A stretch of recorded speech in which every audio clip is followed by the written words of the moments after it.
Taylor Swift on your home of Dubbo's best music from the 80s. Today, almost 8:15, top of 17 today in Gilgandra. About 4 degrees at the moment. A little bit of fog around this morning. Mayor Matt Dickerson joins us. Good morning, mate. Good morning. I like to see those top temperatures in Dubbo. 17, you say? That sounds pretty reasonable to me.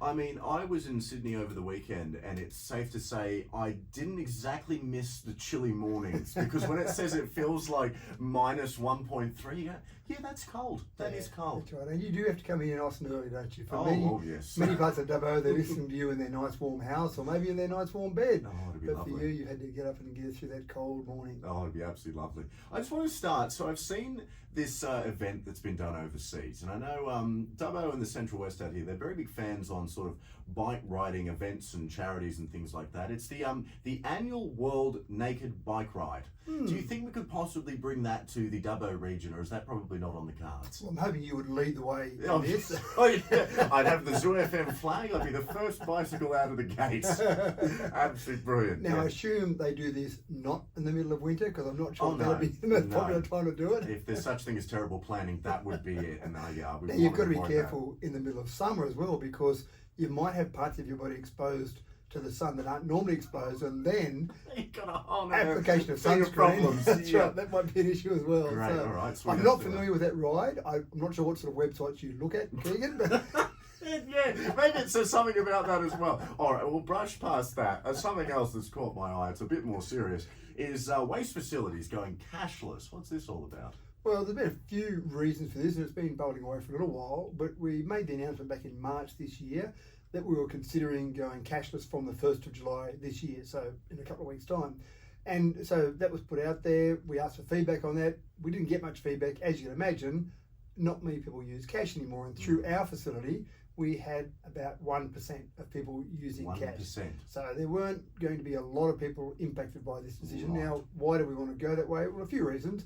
First thing is we actually had a few break-ins at the admin facility out at the Wallandra Waste Depot, and there is cash there because we take cash. So you've got a float in the till, and you've got that. You've also got to remember that there's staff time taken up, carrying the till in the morning, making sure the float's right. You take a bit of cash. Even if you only take a few dollars cash during the day, you've got to count that at the end of the day. And then in other facilities, such as in Wellington, where we've got a waste transfer station, we have the bank that we use no longer has a branch in Wellington. So then that meant transporting the cash from Wellington to Dubbo. Not a lot of it, but you still got to do that and bank that in Dubbo.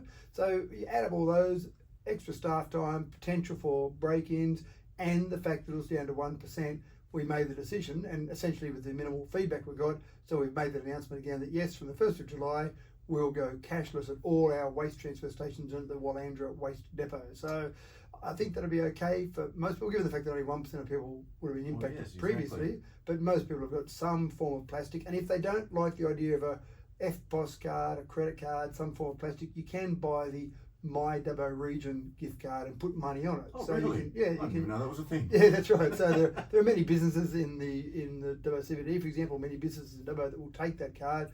Often you'll see promotions done with it, where we'll have some promotion on, and so it's the My Dubbo Shop Local card, and essentially you can load it up at the Visit Information Centre in Dubbo or Wellington. So if you're really against any banking type of card whatsoever, then you can use that card, put some credit on it, and then use that at the waste transfer stations or waste facilities. That 1% statistic actually fascinates me, because there's quite an uproar at the moment about the idea of phasing cash out, which of course you don't want to do that entirely, but if it's such a minimal amount that's actually using it, I'd be interested to know in sort of other industries what that figure really is. If it's 1% with the waste facilities, it's got to be somewhat similar elsewhere, depending on where you're looking. Let's pick your demographic, Keegan. When's the last time you had a wad of cash in your pocket to go out and spend it?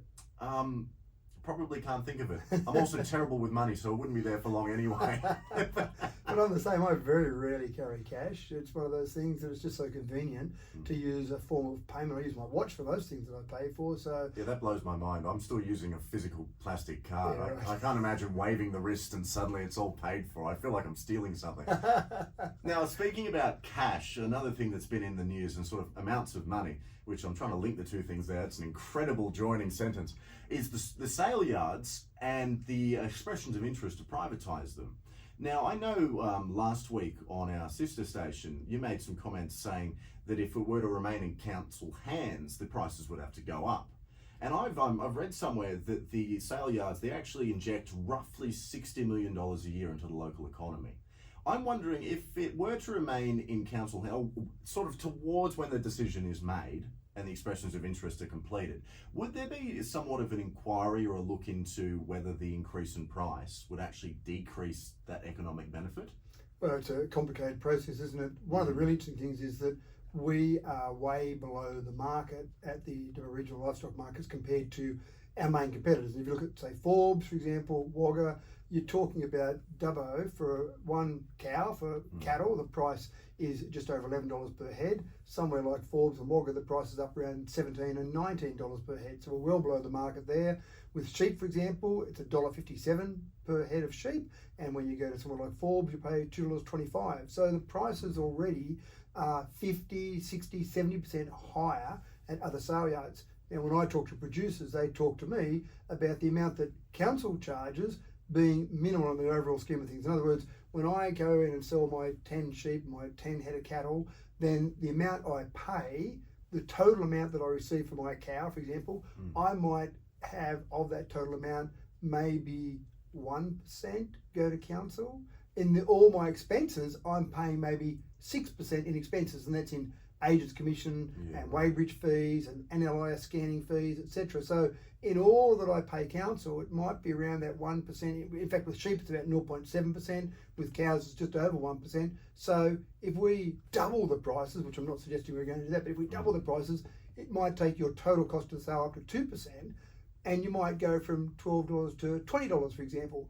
But that $8 in the whole scheme of things, what you're going to do as a producer is try and get the best price for your cow, the best price for your sheep. Right. If you can get a $10 better price at a sale yards, you don't care about an increase of $5. You're looking for where you can get the best price. And we're talking about, I've looked at some invoices from farmers, say $1,000, bit over $1,000 for a head of cattle, bit over a couple $100 for a lamb, for example, at the moment. So when you keep those numbers into account, that's what you receive as a producer. We've got a $30 million asset there, and to use that, you pay, say, $1.57 for a head of sheep, for example. So it's not much in the whole scheme of things. If we were to put the prices up, or if we lease it, or if we sell it, if the prices do change, then I think people are still going to look at the convenience of the location. Our geography lends itself towards that. The agents and the buyers that are there, how familiar people are with using those sale yards. I don't think putting the price up by $5, $10 for a head of cattle, or by 50 cents for a sheep, for example, is going to have droves of people going towards Forbes or Wagga or other competitors in the market. It's more about having the best sale yards, the best buyers there, because I'm after the best price that I can get for my cattle and my sheep. Talking about the business side of things as well, just quickly I want to touch on what I've actually read here is if the return to the council has to be either equal and greater of a Commonwealth 10-year bond. That's some phrase I've never heard of before in my life. What's going on with that? This is one of the things from the New South Wales Local Government Accounting Standards. And when a local government entity, council, owns a business, what they say, there's a whole range of guidelines and recommendations. They say that if you're going to own that business, then you should be delivering at least the Commonwealth 10-year bond. So treasury bonds, if you like, many people call them. And the idea there is that if you've got an asset worth a certain amount of money, then you can have that money sitting in bonds, which are very safe, and getting a return. The current return on bonds is about 4.3%. So if we had, say, $30 million sitting in bonds, we'd be getting 4.3%. If we've got, say, $30 million sitting in sale yards, we should be getting a return of 4.3%. So that'd be roughly around, say, $1.3 million return on that asset. Yeah. Now, at the moment, we're losing money on that asset, so that's obviously not giving the return. And that's where, if you follow those guidelines, if we retain it, so there's three options still on the table, Keegan. We could sell the sale yards, we could lease the sale yards, long-term lease, or we could continue to retain the sale yards. If we continue to retain it, then obviously the fact that we're losing money means we're contradicting those guidelines. So we would need to put the prices up. If someone leased it or bought it, they may be able to run it more efficiently than council. They may do a better job, because we're not experts at running sale yards. We're great at local government things, but that's just a business that we've had for 74 years sitting there. And there was probably a very good reason to start in the beginning, but is it essential that council owns it? And that $60 million that you mentioned, I'd be pretty confident that if anyone else bought it, or if they leased it, or if we continue to run it, there'll be at least that $60.9 million continue to be injected in the local economy, but maybe more if it continues to build up. And the other quick example I'll give, Keegan, is the abattoirs.